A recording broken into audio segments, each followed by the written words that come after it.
우리 옆에 계신 분들과 인사 나누도록 하겠습니다.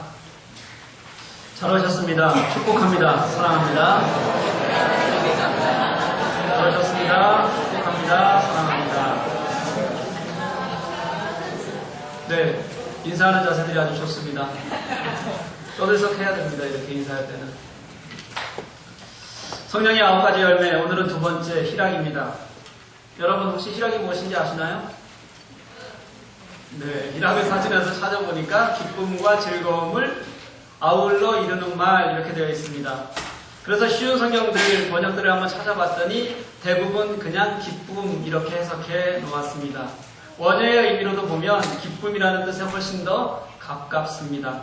그래서 오늘도 우리는 정확히 이해하기 어려운 단어인 희락이라는 단어 대신에 기쁨이라는 단어를 한번 사용해서 말씀을 같이 나눠보고자 합니다. 오늘 희락, 이 기쁨이라는 헬라어 단어가 카라예요. 카라. 이 카라 하면 꽃이 먼저 떠오르시는 분들도 있고 또 걸그룹이 떠오르시는 분들도 있습니다. 어느 쪽이시죠? 꽃이 먼저 떠오르시는 분들은 40대 이상이신 거고요. 걸그룹이 먼저 떠오르시는 분들은 20대와 30대 이렇게 생각하시면 됩니다. 그 중에서도 또 걸그룹 중에서도 얼굴까지 떠오르면 그것은 그냥 20대입니다. 네. 거기다가 이름까지 알면 20대 남자가 되는 거죠. 네. 5명의 이름을 다 알면 그 중에서 남자 중에서도 불쑥 팬이 되는 겁니다. 여기서 카라의 5명의 이름과 얼굴을 다 아시는 분 한번 손 들어보실래요? 없어요? 아, 솔직하게. 없어요. 구하라? 강지영?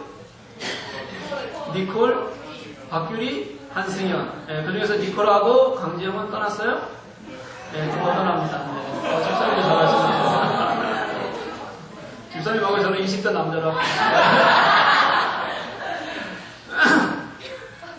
그런데 이렇게 잘 나가는 그룹인 이 카라도 요즘 멤버들이 이렇게 떠나면서, 예, 그들이 가진 이름만큼 그렇게 기쁘지는 않은 것 같습니다. 오늘은 이 기쁨에 관한 이야기입니다. 갈라디아서에서는 기쁨을 사랑과 함께 성령의 열매로 그렇게 꼽고 있습니다. 그것도 당당히 두 번째 자리에 이 기쁨을 놓고 있습니다. 기쁨에 대해 한번 생각해 보죠. 혹시 지금 이 예배 자리가 여러분 기쁘십니까? 네. 근데 안 기쁜 분은 뭐예요? 이 기쁨은 우리 모두가 자주 느낄 수 있는 사실은 그런 감정입니다. 그런데 그렇게 누구나 느끼는 감정을 굳이 성령의 열매다 이렇게 말하는 이유가 있을 것 아니냐는 겁니다. 성령의 열매는 어떻게 얻으면서 우리가 얻는다 그랬어요? 싸우면서 얻는 것이다 그렇게 말씀을 드렸습니다. 사랑도 성령의 열매라고 할 때는 그냥 마냥 좋은 연인 간의 사랑이나 가족 간의 사랑 그런 것을 말하는 것이 아니라 내가 예수 믿는 존재로서의 예수 믿는 사람으로서의 결단을 담고 있는 말이다 이렇게 말씀을 드렸죠. 그래서 사랑이신 하나님이 우리에게 주신 그 사랑은 힘들고 어려워도 우리가 계명으로 지켜나가야 하는 그리스도인 된 사람의 자세다 이렇게 말씀드렸습니다. 그렇기 때문에 사랑도 뭐라고요? 성령의 열매인 것입니다. 그런데 이 기쁨은 그렇게 생각해 보더라도 우리가 그냥 편하게 느낄 수 있는 그런 감정이기 때문에 성령의 열매라고 하기에는 상당히 무리가 있어 보인다는 것입니다. 그래도 성경이 이렇게 말하니까 분명히 맞을 거예요. 그렇죠? 그러니까 성령의 열매이긴 해야 하니까 그래서 상당수의 교인들이 이런 생각을 많이 합니다. 저는요 다른 사람들에 비해서 근심이 별로 없습니다. 그리고 근심이 있어도 금방 툴툴 잘 털어내는 성격을 가지고 있어요. 아무하고나 만나도 잘 웃고 그리고 늘 즐겁습니다. 그럼 그게 성령의 열매인 기쁨을 가지고 있는 거 아닙니까? 맞아요? 틀려요?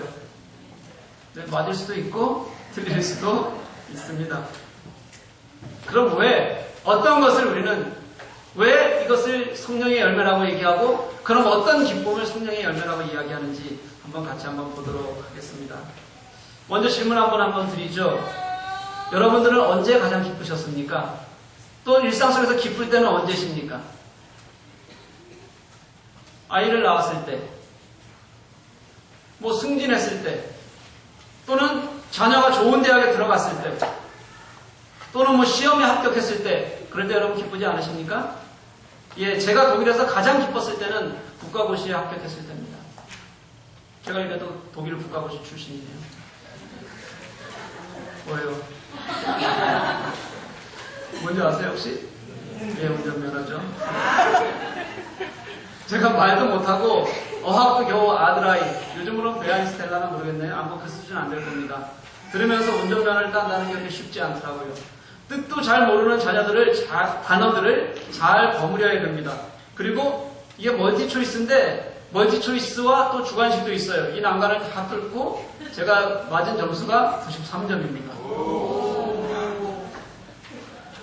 100점 만점이고 91점이면 떨어져요. 운전면허는. 요즘에도 그런지 모르겠습니다. 92점부터만 합격이기 때문에 이거 간당간당 합격한 겁니다. 이게 제가 독일에서 합격한 첫 시험이고 게다가 이게 뭐라고요? 국가고시였으니까 얼마나 기뻤겠습니까? 네. 그 외에 여러분 또 언제 기쁘시죠? 보너스 받을 때 기쁘신가요? 또 남편이나 아내 몰래 공돈이 생길 때 어떠세요? 네, 그게 아마 세상에서 가장 기쁜 일이지 않을까 그렇게 생각이 듭니다. 결국 우리가 느끼는 기쁨이라는 것을 살펴보면 내가 어떤 소원이 있었는데 그것을 이루었거나 아니면 그게 소원이 아니었을지라도 내가 생각했던 것 말보다도 현재 내가 가졌던 환경보다 더 좋은 조건이 생기거나 또는 어떤 즐거움이 발생했을 때 그때 갖게 되는 감정적인 일을 우리는 뭐라고 얘기하냐면 기쁨 이렇게 이야기합니다. 그리고 이런 기쁨의 감정은 교회를 다니지 않아도 내가 예수님을 알지 못해도 누구에게나 동일하게 느껴지는 그런 감정이기도 하다는 거죠. 그러니까 특별히 성령의 열매다 이렇게 말하기는 지금까지는 어려운 것 같습니다. 그럼에도 바울이 기쁨을 성령의 열매라고 하는 이유가 그렇게 부르고 싶을 만한 다른 이유가 있다는 말이 될 것입니다. 오늘은 그 기쁨이 무엇인지를 한번 같이 살펴보고자 합니다. 오늘 본문의 첫 문장을 한번 읽어보죠. 이 안에 정답이 들어있습니다. 같이 읽어봅시다. 첫 문장만 있습니다. 시작. 주 안에서 항상 기뻐하라 이것입니다. 일반적인 기쁨은 예수를 믿지 않더라도 나의 욕구가 충족되었을 때 원하는 것이 이루어졌을 때 우리가 얻을 수 있는 것이라면 성령의 열매로서의 기쁨은 영적 변화로부터 오는 즉 주 안에서 얻는 기쁨이다 이렇게 말하고 있는 겁니다. 보통의 기쁨이 현실적인 성취에 좌우되는 것이라면 성령으로부터 오는 기쁨은 하나님과의 관계 회복을 통해서 얻는 것이라는 그런 말이 됩니다. 그래서 기쁨을 성령의 열매다 이렇게 말하는 것입니다. 한번 생각해 보십시오. 우리 인간이 가진 욕망이라는 게 끝이 있겠습니까? 우리가 무엇 하나를 성취하게 되면 그 하나에 머물고 나는 끝까지 만족하면서 살 수 있다. 그런 삶을 여러분 살아오셨습니까? 아마 그렇지 않을 겁니다. 하나를 얻으면 그 다음 단계를 향해서 가야 하고 또 그것을 위해서 또 내가 무엇인가 부족한 사람인 것처럼 그렇게 몸부림치면서 우리는 그렇게 살아갑니다. 그래서 우리가 성취를 통해서 얻는 기쁨은 처음에는 되게 기뻤던 것 같지만 금방 지나가 버립니다. 그리고 그 다음 고민이 더 커지는 게 우리의 삶이라는 거예요.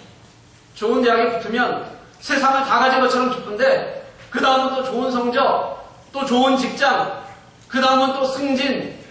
늘 우리는 이렇게 새로운 것들을 추구하고 매이고 그래서 그 속에서 치이고 그러다 보니까 기쁨은 잠깐에 사라지고 또다시 욕망의 포로가 되어지는 그런 삶을 우리는 살고 있다는 거예요. 이것이 지금 우리가 누린다는 기쁨의 실체입니다. 우리나라의 경제나 소비 수준을 보면 이 정도면 좀 살만한 나라 아닙니까 이제?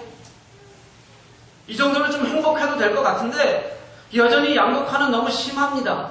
그리고 자살률은 OECD에서 1위예요. 아이들은 성적 때문에 왕따 때문에 죽어갑니다. 청소년 행복지수 4년째 우리나라가 OECD 꼴찌입니다. 왜 그럴까요? 아직도 우리는 욕망이 더 크게 지배하는 욕망이 나를 살게 하는 그런 삶을 우리는 분명히 살고 있기 때문에 그렇습니다. 그래서 지금 우리 사회가 이 모양인 것은 어쩌면 저는 당연하게 그렇게 생각되고 느껴집니다. 그래서 오늘 본문에서 주 안에서 항상 기뻐하라, 이 말씀은요, 성령의 열매인 기쁨이 무엇인지를 분명하게 말씀해 주시는 것 같아요. 내가 예수 그리스도로 인해서 그 안에서 기쁨을 누린다는 것이 얼마나 귀한 기쁨이겠습니까? 어떤 현실적 성취가 없더라도 내가 그것을 뛰어넘을 수 있는 영적 성취를 가지고 있다는 게 얼마나 여러분들에게 좋은 일이겠냐는 거예요. 잘 모르셨습니까? 그러면 이제 기쁨을 한번 따라가 볼게요. 우선 오늘 기뻐하라고 말하는 바울은 자기 자신이 너무 기쁜 상태입니다. 4장 1절 말씀을 보면 바울은 나의 사랑하는 형제들, 나의 기쁨이요 면류가 있는 사랑하는 자들아, 이렇게 표현합니다. 빌립보 교인들을 생각하니까 사도 바울은 너무 기뻤습니다. 그 기쁨의 근원이 그들이 주 안에서 잘 서 있기 때문이다, 이렇게 표현합니다. 그래서 그 기쁨을 드러낸 다음에 내가 너희들로 인해서 이렇게 기뻐하는 것처럼 너희들도 기뻤으면 좋겠다, 이렇게 권면하는 것입니다. 그것도 바울이 주 안에서 자신이 기뻐했던 것처럼 그들도 주 안에서 기뻐하는 것이 얼마나 좋은 일인지를, 영적 기쁨을 가지라고 그렇게 권면하고 있다는 거예요. 그럼 지금 바울이 그렇게 기쁨을 가질 만한 상황일까요? 바울의 상황을 다시 한번 살펴보죠.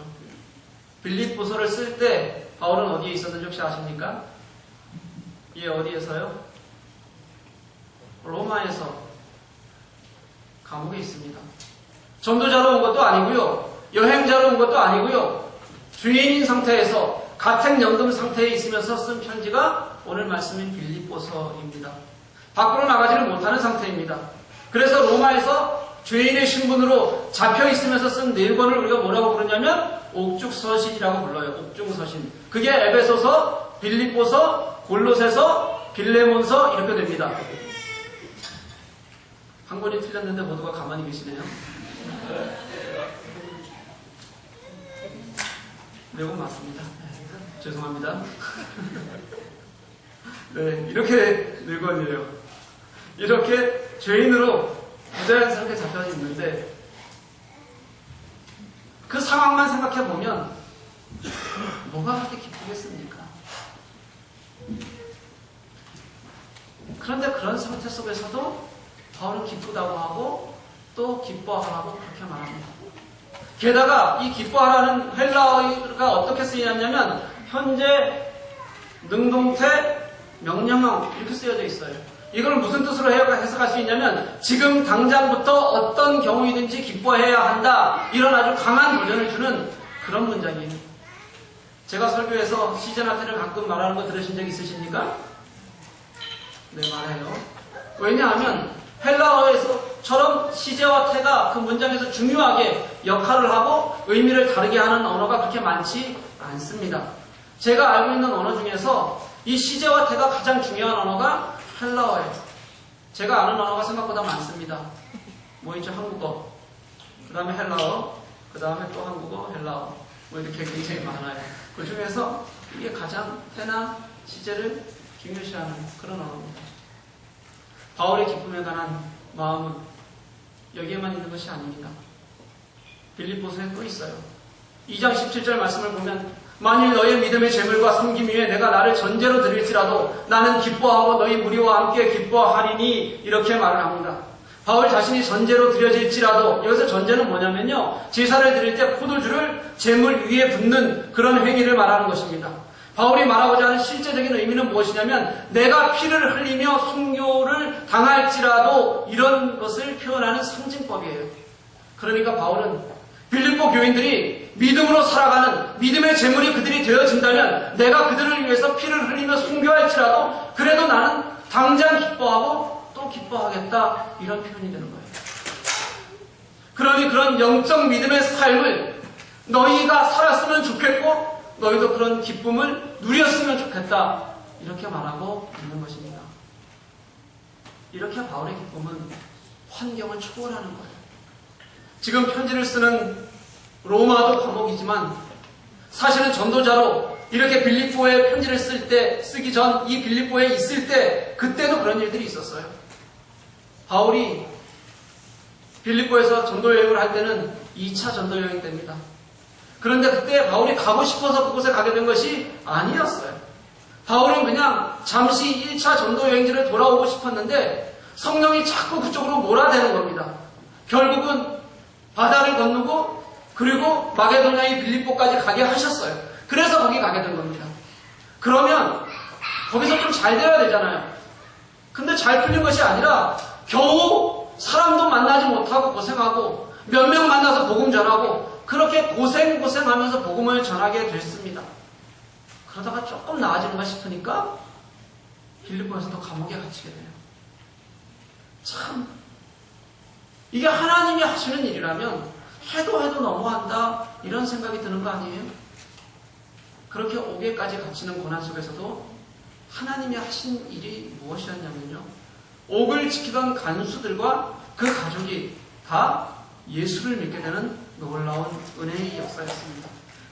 그 이야기의 마지막 절이 그와 온 집안이 하나님을 믿음으로 크게 기뻐하니라, 이 말씀이에요. 그런 환경 속에서도 복음이 있었고 그런 환경 속에서도 기쁨이 있었다는 말입니다. 빌립보 교인들은 이런 바울을 너무도 잘 아는 거예요. 바울이 기쁨의 근거는 복음에 있고 그 마음속에 예수님이 계셔서 그 예수님이 바울을 인도해 가지고 계신다. 그 은혜를 바울은 누리는 것이다. 그걸 빌립보 교인들은 알아요. 그렇게 지지리도 어렵고 힘든 나날이었는데도 불구하고, 그럼에도 불구하고 바울은 복음으로 인해서 기뻐하는 것이고요, 주 안에서 기뻐하라고, 우리에게 있어서의 기쁨이라는 것은, 기쁨의 원천은 오직 예수 그리스도밖에 없다는 것을 분명하게 선포하고 있는 것입니다. 이런 바울의 생각이 오늘 본문에 뒤이어서도 계속 이어져요. 5절 말씀을 보니까 너희 관용을 모든 사람에게 알게 하라, 이렇습니다. 이 문장에서의 관용이라는 것은 그냥 마음을 너그럽게 가져라 이런 말이 아닙니다. 내가 손해나 역경을 당할지라도 쉽게 동요하지 않고 넘어지지 않는 평정을 지키는 그런 영적인 인내를 여기서는 관용이다 이렇게 표현하고 있습니다. 게다가 너그러움을 말할 때도요, 그냥 마음을 넓게 하여 너그럽게 대하는 것이 아니라 자신의 권리를 포기하면서까지라도 감싸면서 대하는 것, 이것을 성경에서는 관용이다, 오늘 본문의 관용이라고 얘기하는 것입니다. 그러니 관용을 알게 하라는 말은요, 우리가 죄송합니다. 어떤 당하는 어려움이나 고난 속에서도 나의 것을 포기할 줄 알고 그 포기 속에서도 그리스도인 된 사람들의 삶의 기쁨을 누릴 줄 알아야 한다, 이런 말씀이 이 5절 말씀에 들어가 있는 거예요. 이게 다가 아니죠. 6절 말씀을 보면요, 우리 6절 한번 같이 한번 읽어볼까요? 시작.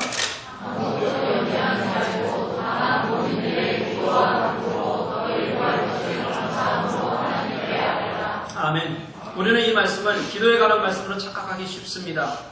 그런데 이 말씀은 사실은 기도에 관한 말씀을 하고 싶어서 하시는 것이 아니라 뒤에 이어지는 말씀을 하고 싶어서 하는 거예요.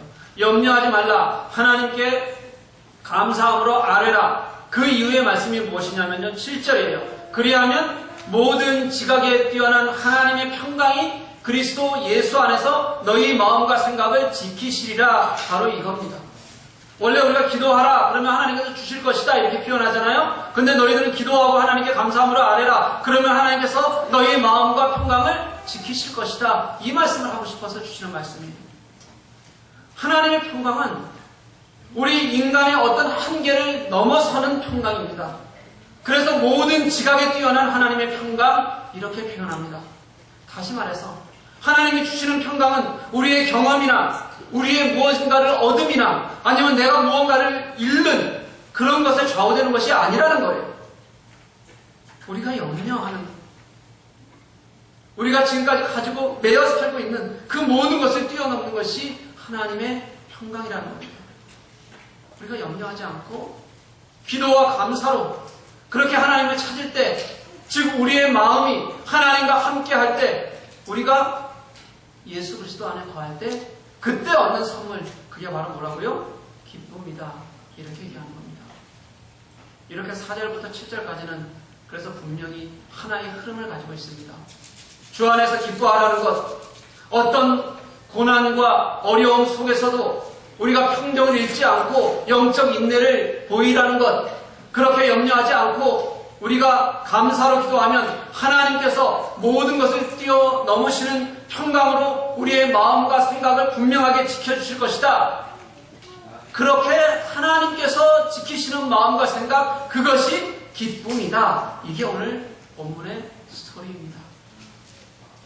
여러분 이제 아시겠습니까? 이제 왜 기쁨이 성령의 열매인지 여러분들 아셔야 합니다. 그리고 이제 우리가 어떤 기쁨을 이제는 추구하면서 살아야 할 것인지를 여러분들은 선택하셔야 합니다. 우리가 지금까지 해왔듯이 욕망에 기초한 그런 기쁨을 찾는다면 여러분들에게 영원히 진정한 기쁨은 아마 없을 겁니다. 그런 상황에서 기쁨은 사실은 불가능한 것입니다. 우리가 찾는 기쁨이라는 게 사실은 욕망의 기초에 있다면 그 욕망이 사라지면 내가 욕망한 게 없기 때문에 기쁨 자체도 없고, 또 욕망이 사라지지 않으면 나는 욕망에 매여 있기 때문에 진정한 기쁨을 누리지 못하는 그런 아주 고약한 틀에 우리는 갇혀 있는 거예요. 그래서 사람들은 이것을 쾌락을 기쁨으로 착각하고, 그래서 쾌락으로 달려가는 일이 점점 더 늘어나는 거예요. 철학사전을 보니까 쾌락을 욕망의 충족에서 오는 유쾌한 감정, 이렇게 표현해놨더라고요. 우리가 세상에서 얻는 기쁨, 이 기쁨의 정의와 쾌락이 별반 다를 바가 없다는 것입니다. 이런 기쁨은 진정한 기쁨이 무엇인지 알지 못하는 세상의 노예가 되어서 그 세상 속에서 내가 발버둥치고 살아가는 사람들이 가지고 가는 결과일 뿐이라는 거예요. 이런 기림을 알면서도 언제까지 이런 기쁨을 찾겠다고 기쁨이라면 여러분들 쫓아다니시겠습니까? 이보다는 그래도 완전히 달라 보이는 진짜 같은 그런 기쁨도 있습니다. 사람으로부터 얻는 기쁨입니다. 아이를 낳았을 때, 또 한 남자가 한 여자를 사랑할 때, 또 좋은 친구를 만나서 마음을 나눌 수 있을 때 우리는 기쁨을 얻게 됩니다. 그런데 이런 기쁨도 여러분, 이게 얼마나 불완전한 기쁨인지 여러분들 잘 아시지 않습니까?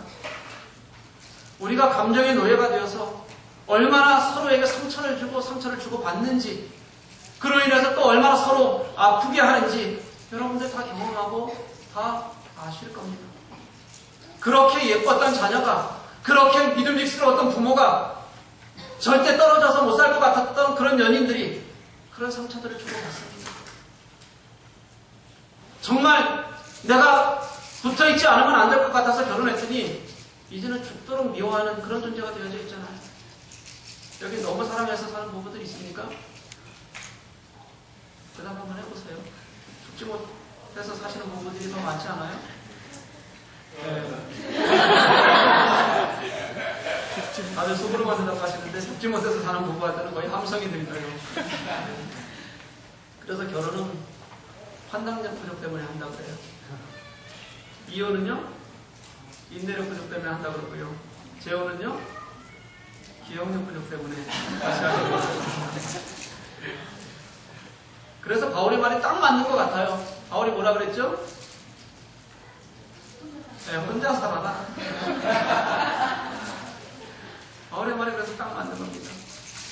이렇게 우리가 아는 기쁨은 우리의 한계에 갇혀 있지만 예수 안에 있는 기쁨은 다르다는 거예요. 내가 겪는 어떤 고난과 어려움 속에서도 그분이 나와 함께 하시면 우리가 얻을 수 있는 그런 기쁨이 있다는 것입니다. 이해하기 어려울 겁니다.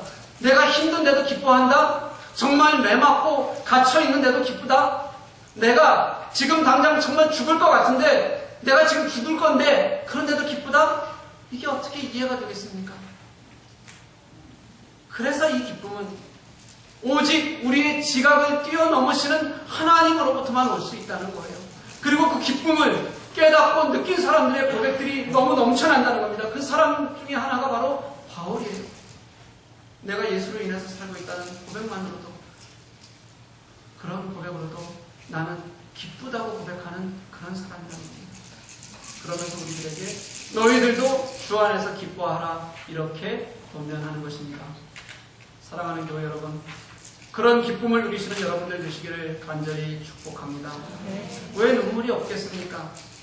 여러분 왜 근심이 없겠습니까? 여러분 왜 아프지 않겠습니까? 우리가 살아가는 이 세상이 다 왜곡되어져 있고 일그러져 있는데 왜 안 아프겠습니까? 제가 여러 번 말씀드리지만 다른 이의 아픔을 누구도 쉽게 재단할 수는 없습니다. 재단해서도 안 됩니다. 여러분 한 분 한 분이 가지고 있는 여러분 나름의 그 아픔은 그게 얼마나 큰지 아마 하나님만 아실 겁니다. 내가 매일의 삶 속에서 왜 이렇게 소가리를 해야 되는지 그건 누가 알아주겠어요. 하지만 여러분 또 하나 여러분들이 분명히 아셔야 될 것이 있습니다. 그 어려움을 왜 여러분은 세상적인 것으로만 풀고 세상적으로만 이겨내려고 하시냐는 거예요. 왜 기도하지 않고 안 된다고 하신다는 거죠.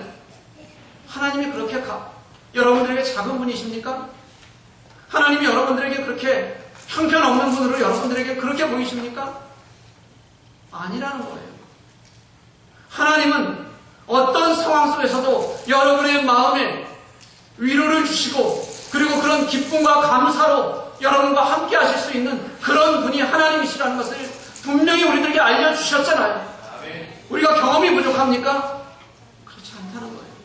그런 수많은 경험과 고백이 성경에 있고 그리고 우리가 우리 때때로 우리 삶 속에서 그렇게 경험해 왔고 또 고백해 왔습니다.